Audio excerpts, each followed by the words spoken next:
वस्तू असणं हा भाग वेगळा आहे आणि असलेल्या वस्तूबद्दलचं ममत्व निर्माण होणं हा भाग वेगळा आहे. वस्तूचं असणं हा ईशकृत प्रपंच असेल तर वस्तूबद्दल निर्माण होणारं ममत्व हा जीवकृत प्रपंच आहे. मागे उदाहरण मी दिलं होतं. मला आपण सांगा, समजा माझं हे घड्याळ चोरीला गेलं तर मला वाईट वाटेल की नाही? वाटेल नक्की, कारण हे खरंच वाईट वाटेल, कारण मी विकत घेतलंय, मला कोणी दिलेलं नाही आहे. विकत घेतलेलं घड्याळ 1500 रुपयाला मी खर्च केलेत, हे घड्याळ जर चोरीला गेलं तर मला वाईट वाटेल, स्वाभाविक आहे. पण समजा ज्या दिवशी माझ्या घरातून हे घड्याळ चोरीला गेलं त्याच दिवशी माझ्या गावामध्ये त्या चोराने घड्याळाचं एक दुकान फोडलं आणि त्याच्यातून अशी 50 घड्याळं चोरून नेली, तर मला वाईट वाटेल का? वाईट वाटेल का? वाटणार नाही. वाटायला पाहिजे की नाही? माझं एक गेलं मला वाईट वाटतं. एक गेल्याचं जेवढं वाईट वाटेल तेवढी 50 घड्याळं गेली तर 50 पटीनं घड्याळाचं दुकान फोडलं याचं वाईट वाटायला पाहिजे की नाही? वाटतं का? वाटत नाही. का वाटत नाही? त्याचं कारण हे आहे, हे घड्याळ गेलं याचं वाईट नाही, माझं घड्याळ गेलं याचं वाईट असतं. घड्याळ ही वस्तू आहे, हा ईशकृत प्रपंच होईल, पण याला माझं म्हणण्यातून याच्याबद्दलचं जे विश्व माझ्या मनात निर्माण होतं त्याला जीवकृत प्रपंच असं म्हणतात. आणि हे माझं पण मला त्रास देतं, वस्तू मला त्रास देत नसते. काटा रस्त्यावर पडला, आपल्याला दुःख व्हायचं काही कारण आहे, पण तो काटा माझ्या पायात घुसला, दुःख होईल की नाही? होईल. तो काटा माझ्या ऐवजी दुसऱ्याच्या पायात घुसला, तेवढंच दुःख होईल की नाही? मला वाटलं कोणीतरी म्हणेल हो होईल म्हणून. संवेदनाच राहिल्या नाहीत, आता काय करू? नाही वाटत. माझे पण ज्या पदार्थाला लागलेलं असतं तो जीवकृत प्रपंच असतो. ती अहंता, ती ममता, ती वासना जीवाला अधःपतनाला नेते. परमात्मा जगाचा नाथ आहे. कोणत्या जगाचा नाथ आहे? कोणतं जग? म्हणून जगाचा विचार करताना जगद्गुरु शंकराचार्याने या जगताचं वर्णन करणारं एक वाक्य आपल्याला सांगितलंय. मला नाथ हा शब्द तिकडं लावायचा आहे, त्याकरता म्हणून बोलतो. जन्माद्यस्य यतः या ब्रह्मसूत्रातल्या दुसऱ्या सूत्रावर भाष्य करत असताना जगद्गुरु शंकराचार्याने जन्मादि अस्य यतः, अस्य हे जगताचं वाचक आहे. अस्य कोणतं जग? या जगताला जन्म देणारा परमात्मा. कोणत्या जगताला? आचार्याने या जगताचं वर्णन करताना खाली वाक्य ठेवलंय, अस्य जगतः नामरूपाभ्याम व्याकृतस्य अनेक कर्तृभोक्तृ संयुक्तस्य प्रतिनियत देश काल निमित्त क्रियाफलाश्रयस्य मनसा अपि अचिंत्य रचना रूपस्य जन्म स्थितिभंगम सर्वज्ञात सर्वशक्ते हे तत् यत् कारणात तद ब्रह्म, असं वाक्य आचार्यांचं आहे. या वाक्याचा विचार करताना मला नाथ या पदाचा या वाक्यातल्या कोणत्या जगताशी संबंध लावायचा आहे ते मला तेवढं स्पष्ट करायचं आहे. याच्यातून जगन्नाथ हा शब्द सिद्ध होतो. म्हणून तो नाथ आहे. कशाचा नाथ आहे? जगताचा नाथ आहे. कोणतं जगत? अस्य जगतः. कसं आहे? नामरूपाभ्याम व्याकृतस्य. नामरूपाच्या आकारानं व्याकृत झालेलं, प्रकट झालेलं, आकाराला आलेलं जे जग आहे, म्हणजे या जगतातल्या नामरूपाचं जो नियोजन करतो त्याला जगन्नाथ म्हणा. एक, या जगताला जे जे आकाराला आलेलं आहे त्याचं नियमन जो करतो त्याला जगन्नाथ म्हणा. दोन, आणखीन हे जग कसं आहे? अनेक कर्तृभोक्तृ संयुक्तस्य. अनेक कर्ते आणि अनेक भोगते यांनी हे एकत्रित आलेलं असं हे जग आहे. याच्याने संयुक्त असलेलं हे जग आहे. काय या जगतामध्ये? देश काल निमित्त क्रिया फलाश्रयस्य. 5 गोष्टी सांगितल्या. देश, काल, निमित्त, क्रिया आणि फल, या 5 गोष्टींचा विचार आहे. ब्रह्मसूत्रावर ज्या वेगवेगळ्या टीका आहेत त्याच्यामध्ये रत्नप्रभा आणि भामती या महत्वाच्या टीका आहेत. रत्नप्रभा सरळ टीका आहे, भामती अवघड आहे. या दोन्ही टीकांनी या वाक्याचा अर्थ लावताना दोन वेगळे अर्थ लावलेत. एकाने अर्थ करताना सांगितलं देश काल निमित्त क्रिया याच्याने मिळणारं फल. देश काल निमित्त क्रिया याच्याने प्राप्त होणारं फल. आणि एकाने अर्थ करताना सांगितलं देश काल निमित्त क्रिया आणि फल या सगळ्यांना मिळून एक अर्थ आहे. विचार असा आहे त्याच्यातला, देश काल निमित्त क्रिया याच्याने मिळणारं एक फल आणि विशिष्ट देशात मिळणारं एक फल, विशिष्ट कालात मिळणारं एक फल, विशिष्ट निमित्तानं मिळणारं एक फल, विशिष्ट क्रियेनं मिळणारं एक फल, याचं नियमन करणारा जो आहे त्याला जगन्नाथ असं म्हटलं जातं. जगन्नाथ शब्दाचा अर्थ असा आहे जगत, विश्व. विश्व हे भगवंताचं नावही आहे. विष्णू सहस्रनामातलं पहिलं नाव ओम विश्वम, विष्णुर्वषट्कारो विश्वम, भगवंताचं पहिलं नाव आहे विश्व. त्याला जगत म्हणतात. आता त्या अर्थात जात नाही.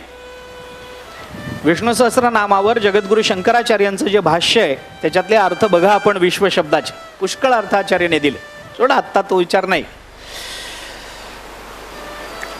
कसं आहे, नाश्ता झालाय आणि जेवण व्हायचंय, याच्यामध्ये जेवढं तत्वज्ञान सांगून घेणं शक्य आहे तेवढं मी सांगून घेतो.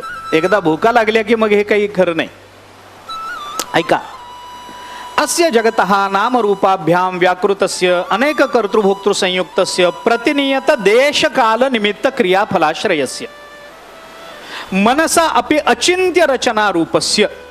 या जगतामध्ये काही रूप अशी आहेत माणूस मनाने त्याचा विचारही करू शकत नाही, इतकी अतर्क्य गोष्टी या जगतामध्ये आहेत. याचं नियमन करणारा जो आहे त्याला जगन्नाथ असं म्हणा. आपण जगन्नाथपुरीत अनेक अतर्क्य गोष्टींचा विचार ऐकून आलेलो. मंदिर आहे, मंदिरावर ध्वज आहे, वारा येतो, ध्वज फडकतो. समुद्र बाजूला आहे, समुद्रावरून येणारा वारा विरुद्ध दिशेने ध्वज फडकणं अपेक्षित आहे, तो इथे फडकत नाही. मनसा अपि अचिंत्य रचना आहे ना. असं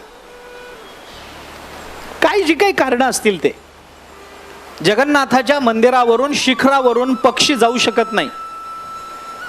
वरून कुठल्याही मंदिराच्या शिखरावरून पक्षी उडतो, जगन्नाथाच्या शिखरावरून आत्तापर्यंत पक्षी उडाला नाही, उडताना कधी दिसणार नाही. मनसा अपि अचिंत्य रचना रूपस्य. असं अनेक जगन्नाथाबद्दल पुष्कळ गोष्टी अशा सांगितल्या जातात या धामाबद्दल. जे काही असेल ते असेल, पण जगतामध्ये मनुष्य विचारही करू शकत नाही अशा पद्धतीच्या काही रचना आहेत.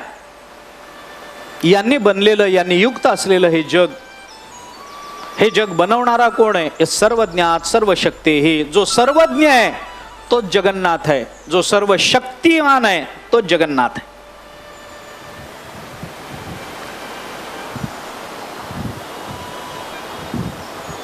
मुंडकोपनिषदात य सर्वज्ञः सर्वविद यस्य ज्ञानमयं तपः, मुंडकोपनिषदामध्ये य सर्वज्ञः सर्वविद, जो सर्वज्ञ आहे, सर्व जाणणारा आहे. तस्माद एतद् ब्रह्म ना रूपम अन्नम च जायते. रूप अन्न सगळं ज्याच्या वगैरे वगैरे वगैरे, त्याला सर्वज्ञ आणि सर्वविद असं म्हटलंय. आता सर्वज्ञ आणि सर्वविद मध्ये तसं अंतर नाही की. सर्वविद म्हणजे सगळं जाणणारा आणि सर्वज्ञ म्हणजे सगळं जाणणारा. पण सर्वज्ञ आणि सर्वविद याच्यामध्ये अंतर आहे. तुकाराम महाराजांचा अभंग आहे, देव जाणता देव जाणता. ते दोनदा म्हणलं ना, देव जाणता देव जाणता. देव जाणता य सर्वज्ञ, म्हणून देव जाणता सर्वविद. दोन्हीकडे जाणताच शब्द आहे. जाणणारा याच अर्थाने सर्वज्ञ शब्दही वापरला जातो, जाणणारा याच अर्थाने सर्वविद असा शब्द वापरला जातो. सामान्येन यः सर्वं जानाति स सर्वज्ञः. आचार्यांनी भाष्यामध्ये खाली चिंतन करताना म्हटलं, सामान्यत्वे विशेषेण सर्वं जानाति सर्वविद. जो विशेष रूपाने काही जाणतो त्याला सर्वविद, आणि जो सामान्यत्वानं जाणतो त्याला सर्वज्ञ असं म्हणतात. आता याची उदाहरणं बरीच देता येतील. काय साधं उदाहरण देतो, जाऊ द्या चला. अनन्याश्चिंतयन्तो माम ये जनाः पर्युपासते तेषां नित्याभियुक्तानां योगक्षेमं वहाम्यहम्. परमात्मा आपल्या सगळ्यांचा योगक्षेम चालवतो, पोसितो जगासी एकलाची. तो सगळ्या जगाला एकटा पोचतो, सगळ्या जगाला. योगक्षेम त्यांचे जाणे जडभारी वाट दावी करी धरोनिया. परमात्मा सगळ्यांना जाणतो, आपल्याला लागलेली भूक परमात्मा जाणतो. परमात्मा आपल्या सर्वांच्या अन्नाची व्यवस्था करतो. आपली भूक परमात्म्याला कळते, हे परमात्म्याचं सर्वज्ञत्व आहे. आणि योगक्षेमम वहाम्यहम हे ज्या अनन्य भक्ताच्या बाबतीत परमात्मा करतो, हे परमात्म्याचं सर्वविदपण आहे. सामान्यत्वानं सगळ्यांची भूक जाणणारा सर्वज्ञ आहे, आणि आपल्या लाडक्या भक्ताची भूक जाणून त्याचा योगक्षेम वाहणारा हा सर्वविद आहे. सर्वज्ञ आणि सर्वविद या पदार्थातलं हे अंतर आपल्याला पाहता येतं. अगदी साध्या शब्दामध्ये, जो सर्वज्ञ आहे, कारण परमात्म्याला सगळं कळलं पाहिजे. अहो विचार करा ना, आपण एखादं कर्म करतो, त्या कर्मातून काही फलनिष्पत्ती होते, ते फल आपल्याला या किंवा अन्य कोणत्या तरी जन्मामध्ये भोगणं आवश्यक असतं. तर या जन्मामध्ये आपण केलेल्या लहानशा कर्माचं फल अन्य कोणत्या तरी 5-7 जन्मानंतर आपल्याला प्राप्त होण्यामधला कालावधी, त्या कर्माची सूक्ष्मता, त्या कर्मफलाची सूक्ष्मता आणि बरोबर कर्माचं फल आपल्याला प्राप्त होणं, याच्याकरता कुणीतरी सामान्य माणसाने काहीतरी करून चालत नाही. याला सर्वज्ञ लागत असतो. आम्ही केलेलं कर्म कसं केलेलं आहे, आम्ही केलेलं कर्म कोणत्या भावनेने केलेलं आहे, आम्ही केलेलं कर्म कधी केलेलं आहे, आम्ही केलेलं कर्म कोणत्या देशात केलेलं आहे, आम्ही केलेलं कर्म कोणत्या कालात केलेलं आहे, आम्ही केलेलं कर्म कोणत्या निमित्तानं केलेलं आहे, आम्ही केलेल्या कर्मातली क्रिया कोणती आहे, हे सगळं तपासून त्या कर्माचं फल आम्हाला देणारा हा अल्पज्ञ असून चालत नाही, तो सर्वज्ञ लागतो. आणि अशा बारीक सारीक कर्माची फलं कधी ना कधीतरी आपल्याला प्राप्त करून देणारा जो असतो त्याला जगन्नाथ अशी संज्ञा आहे. त्याला जगन्नाथ म्हणतात. आम्ही कधीतरी कर्म करतो, आमच्याही लक्षात राहत नाही, पण त्याच्याजवळ त्याची नोंद आहे. बरं, नोंद आहे म्हणजे तो काही डायऱ्या भरत नाही, प्रत्येकाच्या खात्याची पानं भरत नाही, तो सर्वज्ञ आहे. त्याला लक्षात ठेवायला अन्य साधनांचा अवलंब करावा लागत नाही. वही पेन घेऊन ठेवलंय, मग लक्षात राहिलं, मग उघडून बघा, अरे हा हे राहिलं, हे काम राहिलं. घरामध्ये कार्य असलं, आता आपला हा उत्सव आपण एवढा करतो, प्रत्येक वेळेला लिहून ठेवावं लागतं. यांनी हे सांगितलंय, त्यांच्या या सूचना आहेत, हे असं आहे, ते तसं आहे, तिथं गेल्यावर हे करायचंय, इथं असताना हे करायचंय, ही तयारी राहिली, ही झाली. परमात्म्याला हे जग चालवायला कोणती डायरी मेंटेन नाही करावी लागत, किंवा डायरी मेंटेन करणारी सेक्रेटरी त्याच्याजवळ नाही. माया आहे त्याच्या हाताखाली, पण ती स्वइच्छेने काही करू शकत नाही. विचार करा, कुठेतरी आम्ही कधीतरी एखाद्या कुत्र्याला चतकोर अर्धी भाकरी टाकलेली असते, त्याचं पुण्य परमात्मा 10 जन्मानंतर आपल्याला देत असेल, तर 10 जन्म ते थांबवून ठेवणं, ज्या कारणाने थांबवायचंय त्या कारणांचा शोध घेणं, आपण कोणत्या जन्माला जातो हे आपल्याला माहिती नसतं, तो जन्म त्याच्याकडे त्याची नोंद असणं, या सगळ्या गोष्टी ह्या सामान्य माणसाला करता येत नाही. एवढं सगळं विश्व ठेवायचं, निर्माण करायचं, या विश्वाची संरचना करायची, या विश्वातल्या प्रत्येक क्रियेची नोंद ठेवायची, ती क्रिया करणाऱ्या कर्त्याची नोंद ठेवायची, त्या कर्त्याला त्या क्रियेचं फल त्याच्या भावनेने द्यायचं, या सगळ्याला माणूस चालत नाही, त्याला सर्वज्ञ लागतो. म्हणून जो सर्वज्ञ आहे तो जगन्नाथ आहे, जो सर्व शक्तिमान आहे तो जगन्नाथ आहे. उपनिषदांनी ज्या पद्धतीने चिंतन केलंय ते आपण पहा. सर्वज्ञात सर्व शक्ते हे आचार्य बोलतात. परमात्मा सर्व शक्तिमान आहे, त्याला जगन्नाथ अशी संज्ञा आहे. तो जगताचा नाथ आहे. नाथ म्हणजे उत्पन्नही करतो, सांभाळतो आणि लयही करतो. परमात्म्याने आपल्याला उत्पन्न करणं ही परमात्म्याची कृपा आहे. परमात्मा आपल्याला सांभाळतो ही परमात्म्याची कृपा आहे. आणि परमात्मा आपला लय करतो ही परमात्म्याची कृपाच आहे. हे लक्षात घेतलं पाहिजे. लयाला बहुतेक लोक घाबरतात. घाबरायचं नाही. लय होणं याचा अर्थ व्यापक होणं हे लक्षात घ्या. अरे नदी जर समुद्रात लय पावायला घाबरेल तर नदी नदी कसली हो? तिला समुद्रात लय पावलंच पाहिजे, कारण तिला व्यापक व्हायचं आहे. तसं आम्हाला व्यापक व्हायचं असेल, अनुरणीया थोकडा तुका आकाशा एवढा ही अनुभूती घ्यायची असेल तर लयाला घाबरून चालत नाही. लय होणारच आहे. बरं, आपण घाबरलो म्हणून लय थांबत नाही. मोठी अडचण ही आहे. आपण घाबरलो म्हणून ते थांबत नाही. म्हणजे अपरिहार्य आहे, त्याला घाबरण्यापेक्षा त्याला तोंड देणं हे पुरुषार्थाचं लक्षण होणार नाही का? म्हणून परमात्मा आपल्याला सांभाळतो. परमात्म्याने रक्षण केलं नाही असा जीव या जगताच्या पाठीवर नाही. असं सांगतात, काशी क्षेत्रामध्ये अन्नपूर्णा फिरत राहते. काशीत कोणीही उपाशी झोपू शकत नाही. काशीचं काय कौतुक आहे? तिथं तर अन्नपूर्णाच आहे. काशीच्या कौतुकापेक्षा मोठं कौतुक सांगू? माऊलीच्या सोहळ्यात 18 दिवस कोणीही उपाशी झोपू शकत नाही. कोणीच नाही. आतापर्यंत कोणी झोपलेला नाही. माऊलीच्या सोहळ्यात आहे, रिकामी पोटी झोपलाय. दाखवा उदाहरण. काशीचं काय कौतुक सांगता? माऊलीचं कौतुक केवढं आहे? काशी अजून माऊलीच्या सोहळ्यात उपाशी कोणी राहिलं नाही. अजून राहिलं नाही. लाखो लोक एकत्र चालतात. दिंड्यांची ताटातूट होते. रात्र रात्र दिंड्या भेटत नाहीत. दिंडी उतरलेली असते एका ठिकाणी, हा असतो नवीन, शोधत राहतो विरुद्ध दिशेला. त्याला दुसऱ्या दिवशी त्याची दिंडी जागेवर भेटणार. पण तोपर्यंत तो उपाशी राहिला असं झालं नाही. माऊली कोणत्या ना कोणत्या रूपामध्ये त्यांना अन्न देते. ती माऊली आहे, उपाशी ठेवत नाही. तसं आहे. परमात्म्याने कुणाला उपाशी ठेवलं नाही. कुणाला, सगळ्यांना थोडे जेवढं सामर्थ्य देणं आवश्यक आहे तेवढं दिलंय.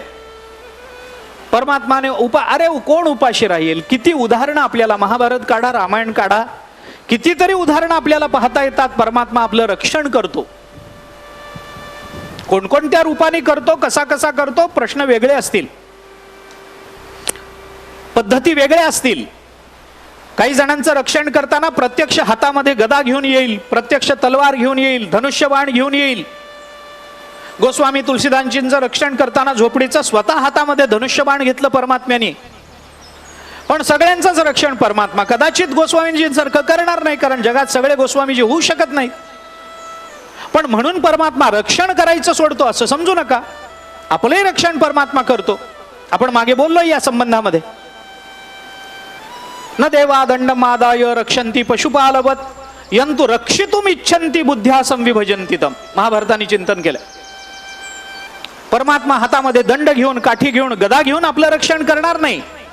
पण आपल्या जीवनामध्ये जर संकट निर्माण झालं तर त्या संकटातून बाहेर पडण्याची बुद्धी आपल्याला त्यावेळेला देऊन परमात्मा आपलं रक्षण करतो.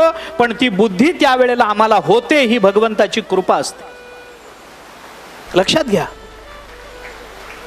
माणसं म्हणतात, बरं झालं मला ऐन वेळेला सुचलं. नाही, तुला सुचलं नाही, त्याने सुचवलं.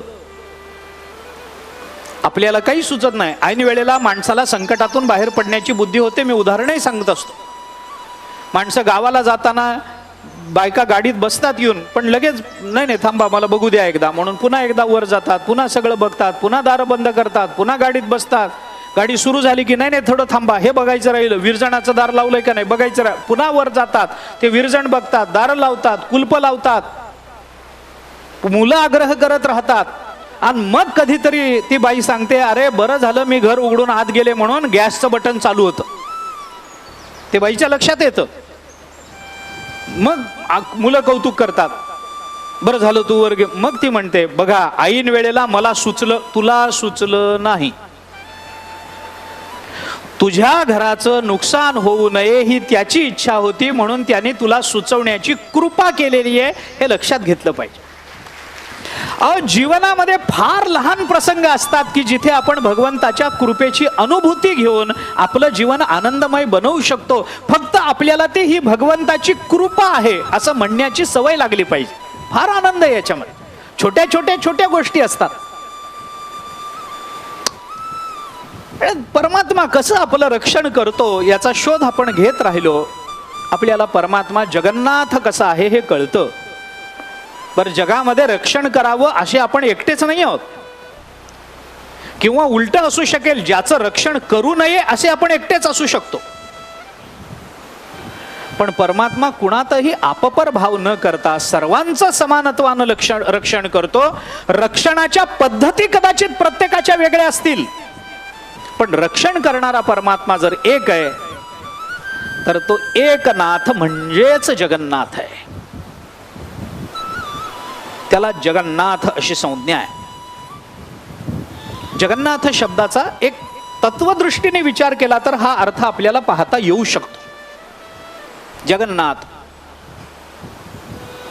जगन्नाथ म्हणजे रक्षण करणारा, जन्माला घालणारा आणि लय करून घेणारा, या अर्थाने विचार करा त्याचा. मी मुद्दाम वारंवार अधोरेखित करतो.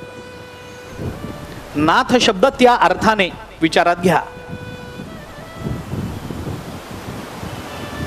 जगताचा हा परमात्मा नाथ आहे. ते जगत एवढ्या वैविध्याने भरलेलं आहे. हे वैविध्य टिकवून ठेवायचं, या जगताचा आकृतिबंध टिकवून ठेवायचा. शास्त्रज्ञ सांगतात आपली पृथ्वी एका बाजूला किंचित कललेली आहे, त्या अंशामध्ये ती फिरत राहते. जी वस्तू फिरत राहते तिला एका विशिष्ट कोनात आपलं संतुलन ठेवणं हे कधीही शक्य नसतं. संतुलन थोडं बिघडू शकतं, इकडचं तिकडं हलू शकतं, कारण तिथे चलनवलन आहे. त्याला निश्चित असं काही हे नाही आहे. थोडं अशी झुकलेली एका बाजूला किंचित. आपण पृथ्वीचा गोल शाळेत बघितला असेल, तो असा झुकलेला आहे आणि त्या झुकलेल्या अवस्थेमध्ये ती पृथ्वी फिरतीये. ती फिरताना तेवढ्या झुकलेला जो कोन आहे त्या कोनाचं संतुलन तेवढ्याच अंशामध्ये राखून ठेवणं हे पृथ्वीला शक्य नसतं. कारण ती थोडी इकडं तिकडं जरी अंशतः जरी झुकली तरी या पृथ्वीवरचे सगळे जीव जळून तरी मरतील, नाही तर थंडीनं तरी मरतील. ती पृथ्वी थोडी जरी अजून बाजूला झाली तर किंचित अंशात एका 0.0001 या अंशात जरी ती पृथ्वी थोडी झुकली तरी आपण जळून तरी मरू, नाहीतर थंडीनं तरी मरू. कुठल्या अक्षांशामध्ये ती झुकते त्याच्यावर ते अवलंबून आहे. पण आतापर्यंत या पृथ्वीच्या पाठीवरचे लोक जळूनही मेले नाहीत आणि थंडीनंही मेले नाहीत. घाम होऊन मेल्यासारखं वाटतं बऱ्याचदा, पण ते मरण नसतं. थोडे आपण उत्तर अक्षांशाकडे झुकू तर आपण थंडीनं मरू, थोडे दक्षिणेकडे झुकू तर कदाचित उष्णतेने मरू. जे काही असेल ते, मी काही त्यातला तज्ञ नव्हे. मग ही पृथ्वी फिरता फिरता एवढ्या एका कोनाचं संतुलन अबाधित ठेवत फिरते आहे. काय कारण आहे? याला कारण एकच आहे, कारण या पृथ्वीवरच्या भूतांनी जगावं अशी भगवंताची इच्छा आहे. म्हणून हे भगवंताचं या जगताला राखणं आहे. हे भगवंताचं जगन्नाथपण आहे. परमात्मा जगन्नाथ आहे, रक्षण करतो. कथा खूप आहेत महाभारतामध्ये, अनेक कथा आहेत. पांडवांना राखलं, जगताला राखलं. त्या एवढ्या सगळ्या रणभूमीवर, त्या कुरुक्षेत्रावरती त्या टिटवीने ठेवलेली अंडी, त्याचं रक्षण परमात्म्याने केलं, याचं वर्णन आहे. 18 अक्षौहिणी सैन्य ज्या रणांगणावर युद्ध करत होतं, हजारोनी हत्ती, हजारो लाखोनी रथ, लाखोनी घोडे, लाखोनी माणसं जिथं एकमेकांबरोबर वेडवाकडं लढत होती, देशकाळाचं भान न ठेवता लढत होती, त्या रणभूमीवर एका खड्ड्यामध्ये एका टिटवीने अंडी दिली 3. रात्री युद्धविराम होता. युद्ध थांबलेलं होतं. ती पक्षी तिथे उतरली आणि तिथे एक छोटासा खड्डा होता. त्या खड्ड्यामध्ये तिने 3 अंडी दिली. दुसऱ्या दिवशी सकाळी युद्ध सुरू झालं सूर्योदयाला. आता एवढा मोठा रणसंग्राम, इतके हत्ती इकडून तिकडे धावणार, इतके उंट धावणार, इतके घोडे धावणार, इतकी माणसं पडणार, मरणार, युद्ध करणार. त्याच्यामध्ये या 3 अंड्यांचं काय पाड लागणार आहे? काय त्यांचं रक्षण कोण करणार आहे? एक हत्ती उधळून आला, त्याला बाण लागलेला उधळून आला, त्या अंड्यांपर्यंत आला, पाऊल उचललं, त्याचं पाऊल तिथं पडणार, त्या अंड्यांवर पडणार, ते अंडी फुटून जाणार. तेवढ्यात कुठून तरी एक बाण आला, हत्तीच्या गळ्यातल्या घंटेला लागला, ती घंटा तुटली आणि ती बरोबर 3 अंड्यांवर जाऊन पडली. आता त्या अंड्यांना कोण मारू शकेल सांगा? याला म्हणतात जगन्नाथ. परमात्मा जर अंड्यांचं रक्षण करेल तर परमात्मा तुमचं आमचं रक्षण करणार नाही काय?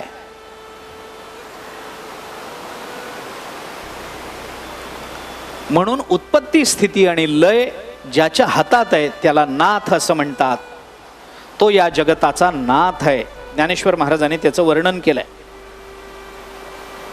ऐसा जो समर्थू तो मी जगाचा नाथू, आणि गगना ऐसा साक्षीभूतू तोही मीच.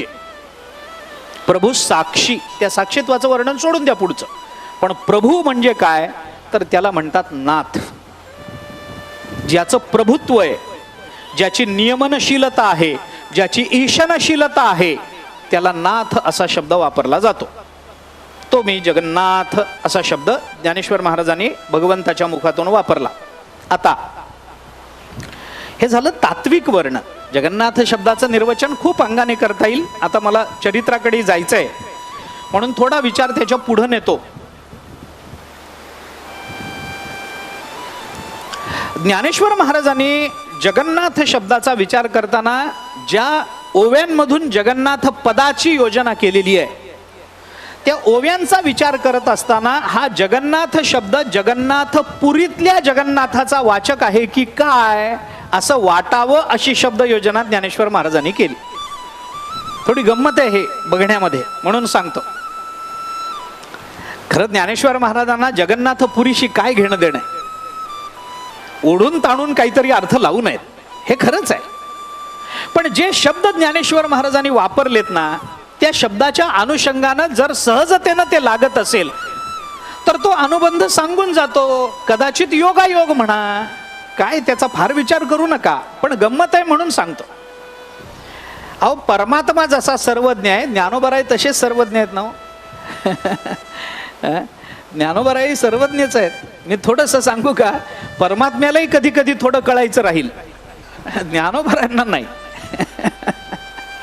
ज्ञानोबरायांना काही कळत नाही असं नाहीच आहे. संत वेगळेच आहेत आपले ना. आपलं भाग्य आहे ना महाराष्ट्राचं, आपल्या एवढे संत कुठंच नाहीत. अलौकिकत्व आपलंच आहे. जगन्नाथ हा शब्द वापरला, थोडंसं ज्ञानेश्वरीमध्ये येतो. 2-3 ठिकाणी ज्ञानेश्वर महाराजांनी जगन्नाथ पदाची योजना केली. 10व्या अध्यायात आहे, 11व्या अध्यायात आहे, 15व्या अध्यायात आहे, 18व्या अध्यायात. 4 ठिकाणी जगन्नाथ पद ज्ञानेश्वर महाराजांनी वापरलं. एक जगन्नाथ पदाची जी योजना ज्ञानेश्वर महाराजांनी केली ती सरळ आहे, ती पहिल्यांदा सांगून जातो. 10व्या अध्यायामध्ये विभूतीचा विचार झाल्यानंतर, विभूतीच्या विचाराला प्रारंभ करण्याच्या पूर्वी ज्ञानेश्वर महाराजांनी अर्जुनाच्या मुखामध्ये भगवंताचं वर्णन करताना असे शब्द घातलेत. तरी होसी गा तू परब्रह्म, जे या महाभूताचे विसवते धाम. माझे 2 मुद्दे, ते एक मुद्दा इथं आहे. तरी होसी गा तू परब्रह्म, या महाभूताचे विसवते धाम, पवित्र तू परम जगन्नाथा. 10व्या अध्यायामध्ये ज्ञानेश्वर महाराजांनी जे शब्द वापरलेत त्याच्यामध्ये जगन्नाथ शब्दाचे 2 अर्थ ज्ञानेश्वर महाराजांनी याच्यामध्ये दिलेत. त्याच्यातला एक अर्थ आपण सांगून आलोय. कोणता? जे या महाभूताचे विसवते धाम. सगळी महाभूत ज्या धामाच्या ठिकाणी विश्रांतीला येतात त्या धामाचं नाव आहे जगन्नाथ. ह्या महाभूताचे विसवते धाम पवित्र तू परम जगन्नाथा. जगन्नाथालाच धाम म्हणलंय.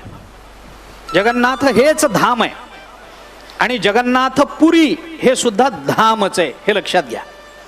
धामा असा शब्द वापरला, धाम असा शब्द वापरला. कोणतं धाम आहे? धाम शब्दाचा अर्थ काय?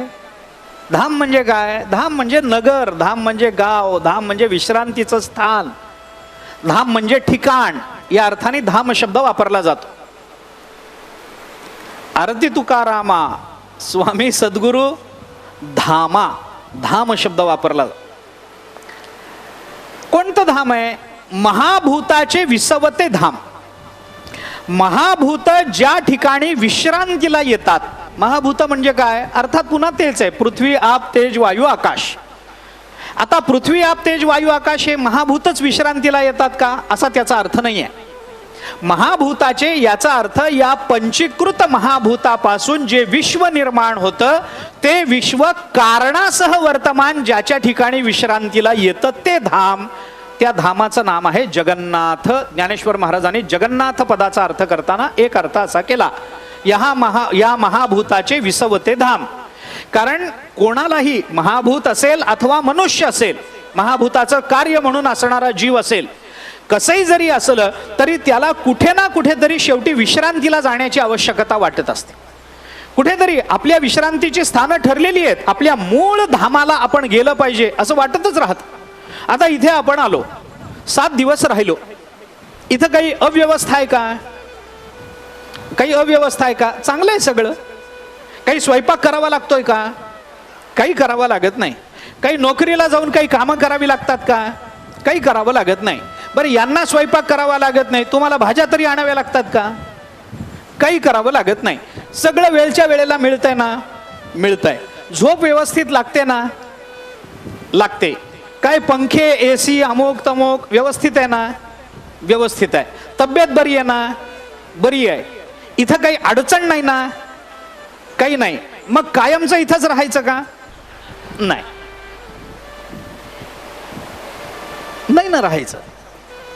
आम्ही इथे 7 दिवसांकरता आलोय. आम्हाला आता थोडं अजून एक 2-3 दिवस कथा पुढे जाऊ द्या. माणसं आता सुरू करतात. आता 3 दिवस, आता 2, उद्याच, आज निघायचंय. हे चालूच राहतं ना. कारण का? कारण इथे जरी आम्हाला विश्रांती असली तरी या विश्रांतीत आम्हाला त्या अर्थाचं समाधान नाही आहे जी विश्रांती आम्हाला आमच्या घरी गेल्यानंतर मिळणार आहे. भले घरी आम्हाला काम असेल, भले आम्हाला स्वयंपाक करावा लागेल, भले आम्हाला भाज्या आणाव्या लागतील, भले आम्हाला काम करावं लागेल, भले आम्ही थकून जाऊ, पण आमच्या घरामध्ये आम्हाला जी विश्रांती मिळते ती विश्रांती जगताच्या पाठीवर कितीही चांगल्या सुविधा दिल्या तरी मिळत नाही. भले आमचं घर लहान असेल, भले आमचं घर पत्र्याचं असेल, भले आमचं घर अमुक असेल, आमच्या घरात एसी नसेल, नसू द्या, पण आमच्या घरात गेल्यानंतर आता कसं बरं वाटलं. शेवटी आपलं घर ते आपलं घर.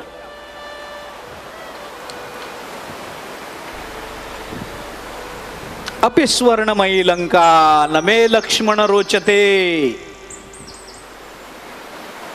आहे ना, सगळ्यांच्याच बाबतीत आहे, सगळ्यांच्याच बाबतीत. आता विचार करा, आता विचार करा, घर बांधून किती दिवस झाले असतील? किती वर्ष झाले असतील? किती वर्ष? 10, 15, 25, 30, 50, 200 वर्षापासून, 500 वर्षापासून हे घर आमचं आहे. मान्य आहे की 500 वर्षापासून आमच्या 5 पिढ्या या घरामध्ये राहिल्या. घर आमचं आहे. बरं वाटतं घरात, आपल्या आपल्या घरातच बरं वाटतं, बाकी करमत नाही बाहेर म्हणतात लोक. मान्य आहे. मग अवघ्या 500 वर्षामध्ये जे घर आपलं झालं, अवघ्या 500 वर्षामध्ये ज्या घराबद्दल ममत्व झालं, निर्माण झालं, त्या घरामध्ये जर इतकी विश्रांती आहे तर सगळं जग ज्याच्यापासून निर्माण झालं, जन्मोजन्मी जे सगळ्या जीवाचं विश्रांती स्थान आहे, त्या परमात्म्याला प्राप्त झाल्यानंतर किती विश्रांतीचा अनुभव येत असेल. एक तुलना करून, कैमुत्तिक न्यायानं विचार करून पहा ना. आपण तुलना करून पहा. म्हणून ज्ञानेश्वर महाराजांनी जगन्नाथाचं एक लक्षण सांगितलं, या महाभूताचे विसवते धाम. त्याला जगन्नाथ म्हणा, ज्याच्या प्राप्तीमध्ये जन्म जन्मांतराची कष्ट निवृत्त होतात, ज्याच्या प्राप्तीमध्ये आपल्याला जन्म जन्मांतरात अपेक्षित असणारी विश्रांती मिळते. पुष्कळ वर्णन ज्ञानेश्वरीत आलं, त्या विश्रांतीकडे आता जात नाही. ज्ञानेश्वर महाराजांनी सांगितलं, पवित्र तू परम जगन्नाथा. जे पवित्र आहे तो जगन्नाथ आहे. या जगतामध्ये सगळ्यात पवित्र काय, त्याचं नाव आहे जगन्नाथ. पावित्र्य हे त्याचं लक्षण आहे, विस्तार करत नाही. आम्ही ज्याला पवित्र म्हणतो ते वेगळं असतं. आमचं पावित्र्य तत्कालीन असतं. आम्ही सोवळ्याला सुद्धा पवित्र म्हणतो, पण सोवळं हे तत्कालीन असणारं पावित्र्य आहे, नित्य पावित्र्य नाही आहे. आणि सोवळ्याकडे बघून सोवळं जर बघितलं तर त्याला पवित्र म्हणण्याचं बऱ्याच वेळेला धाडसच होत नाही.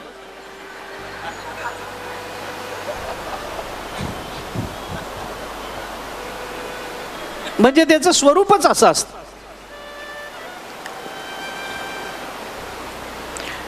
बऱ्याच वेळेला अतिशयोक्तीचं उदाहरण आहे, अतिशयोक्तीचं आहे, पण अनेस्थेशिया करता प्रत्येक वेळेला इंजेक्शन द्यायची गरज पडत नाही. एवढं सवळं नाकाला लावलं तरी ऑपरेशन सहज होऊन जाऊ शकेल. इतकी बेशुद्धी निर्माण होते त्या सोवळ्याच्या वासाने. कसलं पावित्र्य. सोवळ्या काय आहे, सोवळं वेगळं आणि पवित्रता वेगळी असते. तुकाराम महाराजांनी दोन शब्द स्वतंत्र पवित्र सोवळी एकतीच भूमंडळी, ज्यांचा आवडता देव अखंडित प्रेमभाव. पवित्र आणि सोवळी असा शब्द वापरला ना तुकाराम महाराजांनी, एकाच अर्थाचा असतं तर ती द्विरुक्ती झाली नसती का. पावित्र्य वेगळं असतं आणि मनाचं असतं ते पावित्र्य आणि देहाचं असतं ते सोवळं.